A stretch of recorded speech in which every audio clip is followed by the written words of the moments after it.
This is Stars and Scopes with your friend Uma, updated every new and full moon with guidance based on planetary transits in the current sky and extra support from tarot.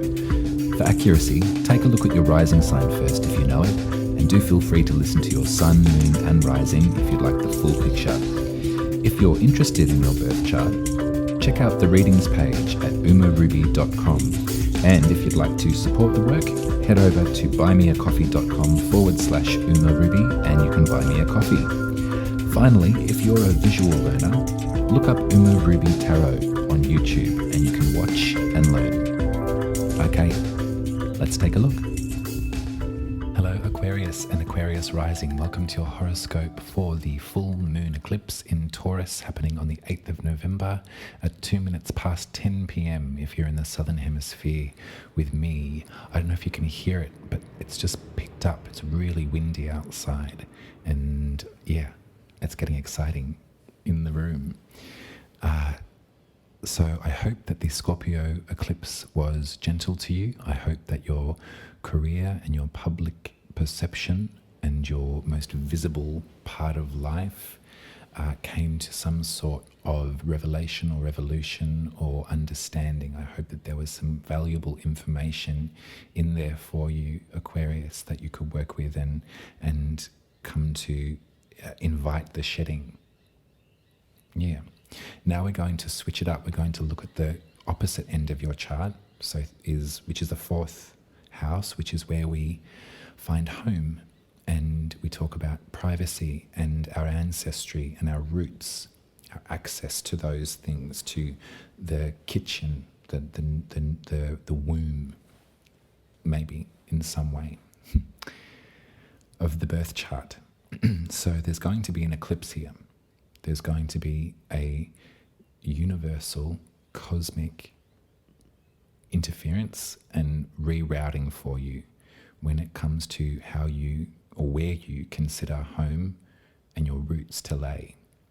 Ideas about your ancestry, ideas about your privacy, all of those sorts of things. This is an eclipse that we don't do anything. We just allow it to happen.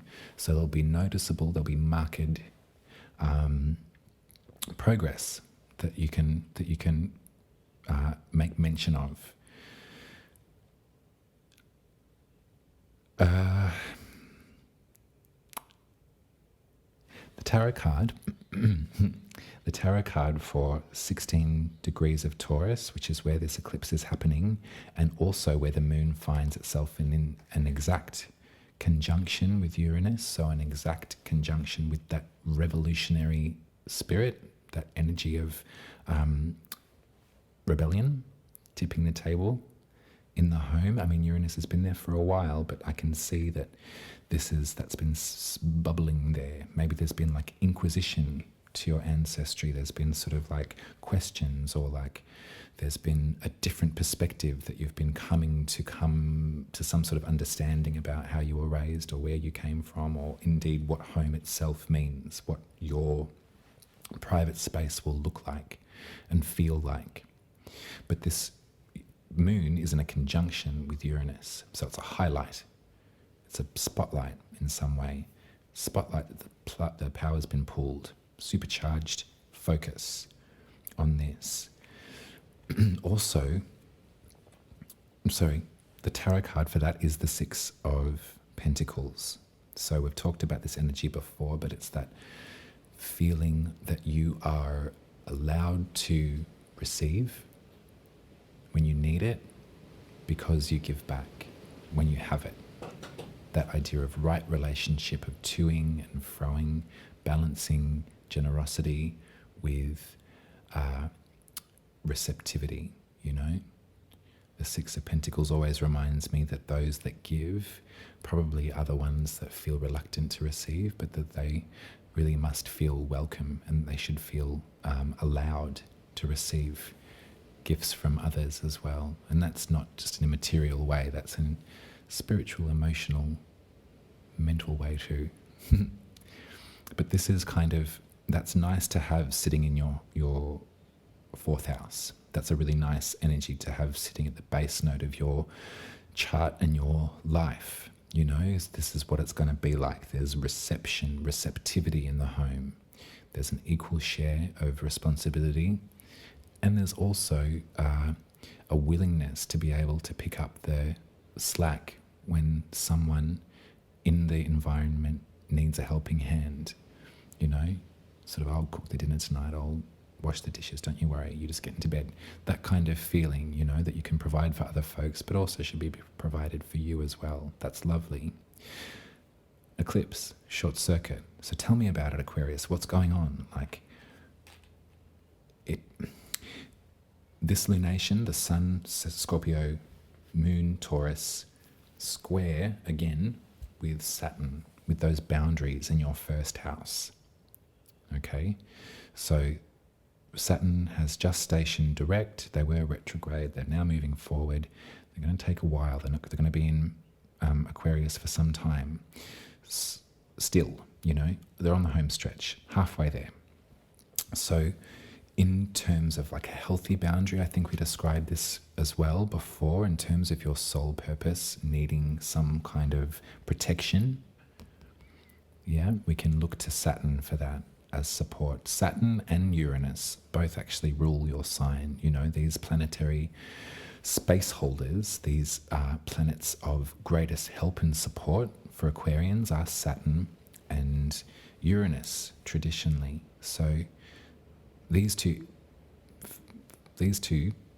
are on your side, as it were. So yeah. So how and in which ways are they shifting things around for you? This eclipse, as we know, like we kind of have to in some way, prepare ourselves a bit and buckle down. Nothing to be frightened of, nothing to be feared, but there definitely are notable shifts and occurrences that happen without our perceived, involvement with. So I'm looking at this chart and I'm looking at the cards, the tarot cards that I got for you, the intuitive ones. I got the Five of Cups, which we talked all about last reading, the solar eclipse in Scorpio. So that grief, that moment to really reflect and absorb and engage with the emotion of grief in regard to perhaps a public perception that folks had of you that is now had its season, that is moving on. Then I got the Three of Pentacles, which is a beautiful collaborative support. And I got the Four of Swords, which is about much needed spiritual rest. It's sort of a break from the mouse wheel of the mind. It's mindfulness, probably in a card. Really, we could say that. And then on the back of the deck, I got the Nine of Wands, which is wounded warrior vibes. It's sort of magic maker to the nth degree, on their knees, but not yet. There's a real conviction in this card. So I wonder if you're in process of re-establishing a home or creating a different home. I wonder what this eclipse will bring out to you as far as like the realization, or kind of like maybe even an opportunity that sort of is like, this could be home. That's what I'm kind of really picking up on here. There's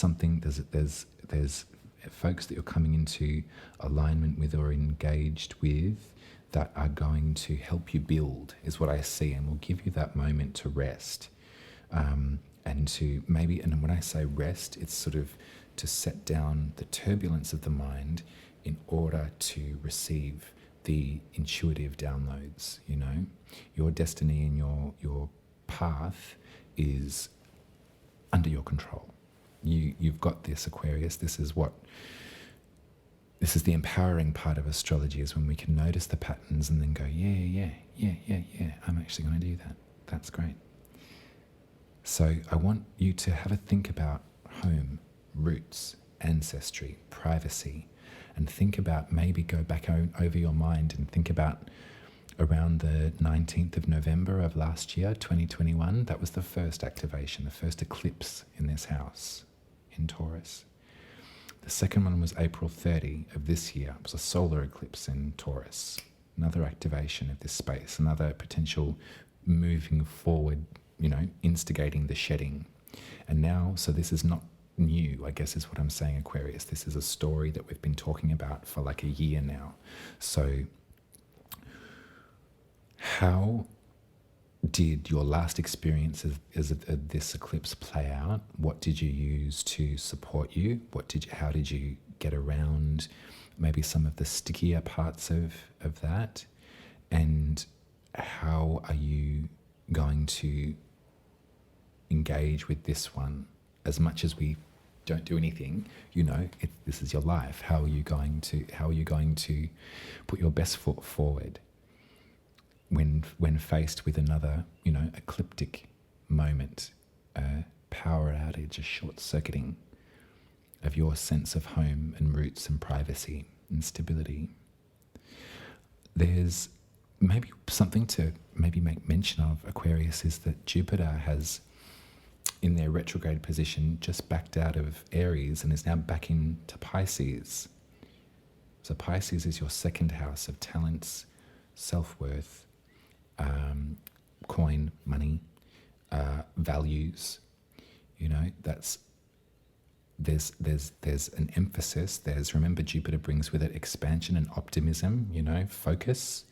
So in some way, there's this feeling of like, excuse me, there's this feeling of, if we're restructuring a home environment, if we're restructuring our ideas about our ancestry, or our ideas about creation of a home, creation of a safe space, there's an emphasis on your ability to make it work. There's an emphasis here on your talents to achieve it.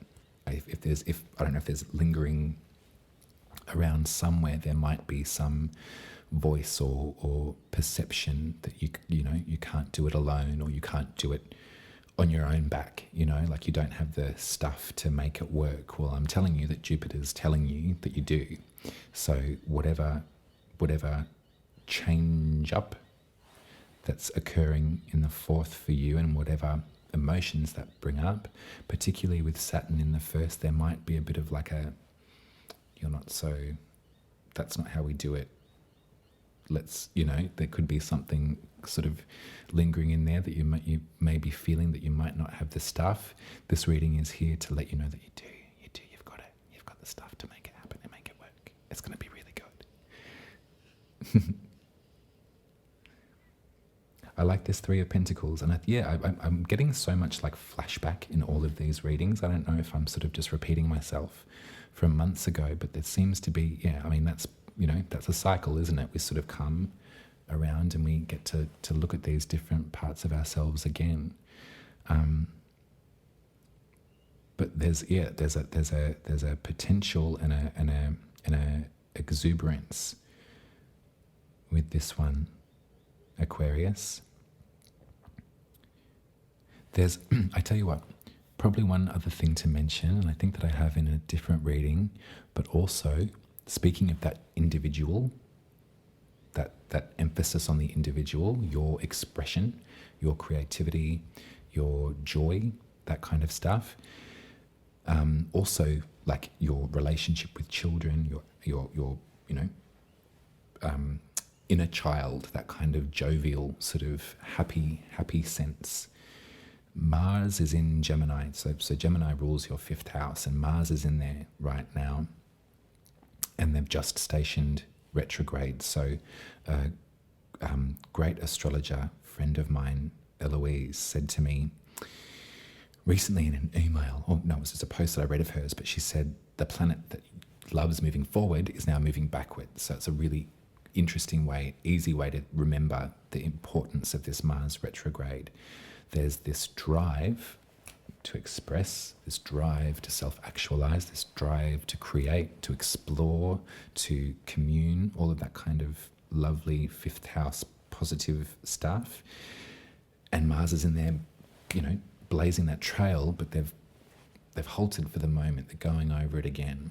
So everything that I've just said about, the sort of you can do it, you can, you really can.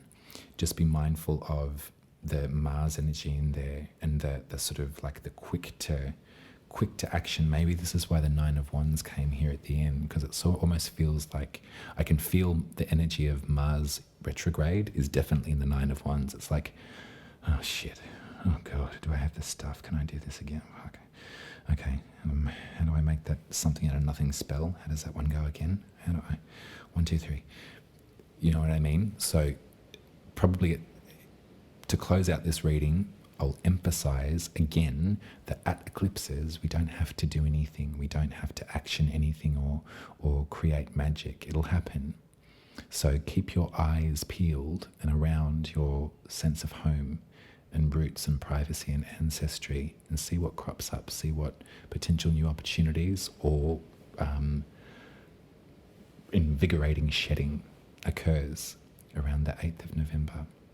That's it, Aquarius. I love you very much. Do head to umaruby.com. You can book yourself a fire, water, earth, air, or spirit reading with yours truly. I read your birth chart and I read the tarot in tandem in a beautiful unicycle sort of rhythm. For return clients, though, I have crafted a new reading called the Witch Reading, which you can book after you need to get your birth chart read first, so we're familiar with it. But you can come back to me for a tarot heavy reading. We can use your birth chart and have it in the background there. I can gaze my eyes over the transits, but we'll really ask tarot. We'll go deep with journeying with the cards and asking whatever you want and seeing what they say. I'll be speaking to you in 2 weeks for the new moon in Sagittarius, Aquarius. So that's going to be great. That's going to be active, action stations. We get a say so in that one. So I will speak to you then. Take care. I love you. Bye.